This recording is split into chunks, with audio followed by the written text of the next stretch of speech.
욥기라고 하는 책은 신학적으로 참 난해한 책입니다.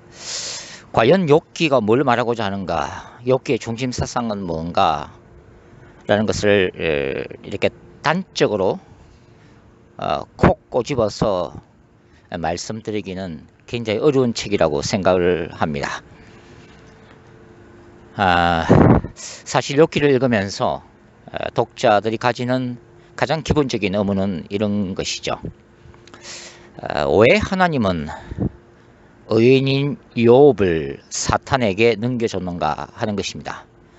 사단이 욥을 참소하고 고소할지라도 하나님이 그것을 거절하시고 의인으로 살고 있는 욥의 삶과 가정을 지켜주셔야 할 것 같은데, 의외로 하나님은 쉽게 사탄의 요구에 따라서 욥을 그에게 넘겨주고 있다고 하는 것입니다. 여기에 이제 딜레마가 있는 거죠. 왜냐하면 고대 세계에서나 성경의 기본적인 사상은 하나님께 순종하면 기본적으로 하나님의 축복을 누리고, 하나님께 불순종할 때 그때 하나님의 징계, 심판을 받는다고 하는 사상이 분명히 자리 잡고 있기 때문입니다. 그것을 사실 명확하게 보여주고 있는 것이 바로 신명기적 역사서죠.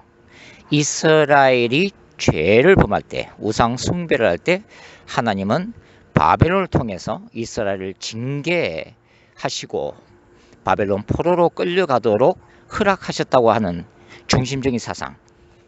그런데 만일 이스라엘이 하나님의 율법을 준수하고 하나님께 순종하면 하나님이 약속의 땅으로 주신 그 기업을 영원히 누리게 하실 거라고 하는 언약이죠. 언약 사상이죠. 따라서 이런 어떤 성경의 기본적인 사상을 가지고 욥기를 읽으면은 욥기의 신학하고는 상충이 되어지더라 하는 것입니다. 왜 의인임에도 불구하고 욥은 고난을 당하는가 하는 것이죠. 그래서 욥을 찾아와서 욥을 처음에는 위로하려고 했던 그의 세 친구들이 욥이 자기의 정당성, 자신이 의인임을 계속 주장하니까 열을 받게 되죠. 그래서 나중에는 이 세 친구가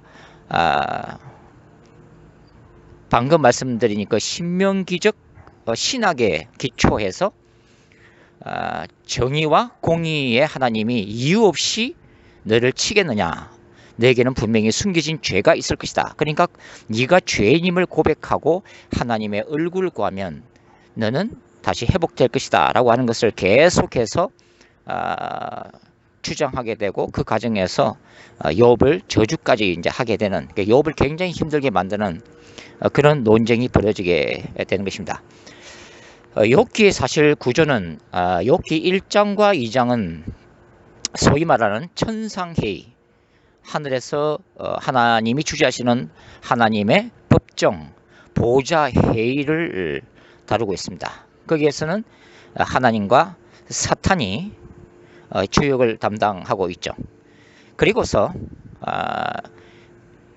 욥에게 고난이 닥치게 되고, 욥기 3장에는 바로 그 감당할 수 없는 그 고난에 대해서 욥이 1장과 2장에서 여전히 입으로 범죄하지 아니하고 하나님의 그 고난을 받아들였던 욥조차도 너무나 힘이 들기 때문에, 너무나 고통스럽기 때문에 마침내 자신의 생일을 저주하는 탄식장이 바로 욥기 3장이 되겠습니다. 그리고 이제 4장부터 37장까지는 굉장히 긴 세 친구와의 논쟁이 지속이 되어지죠. 무려 34장에 걸쳐서 무대 드라마로 치면은 이렇게 3막으로 구성이 되어 있습니다. 그래서 각 친구들 돌아가면서 욥을 공개하고 욥이 답변하고, 또 욥을 공개하고 답변하고, 이렇게 질서적으로 세 친구들이 한 3번 정도 돌아가면서 논쟁을 벌이는 장면이 기록이 되어 있죠. 그리고서 이제 38장부터 이제 41장 6절까지는 드디어 하나님이 나타나십니다. 그런데 중요한 것은 뭐냐면 하나님이 욥에게 왜 욥이 의인임에도 불구하고 고난을 당하게 되는가, 그리고 어떤 사탄의 참소 등등에 의한 그 욥이 고난을 받을 수밖에 없었던 그 필연적인 그 역사적인 배경을 말씀하지를 아니하시죠. 그리고서 하나님은 창조주로서 내가 땅에 기초를 놓을 때에 너는 어디 있었냐? 내가 아침을 맹할 때 너 어디 있었냐? 라는 식으로 이제 우주를 창조하시고 우주를 어떻게 세밀하게 돌보시며 섭리하시고 주관하시는가를 계속해서 질문을 욥에게 퍼붓습니다.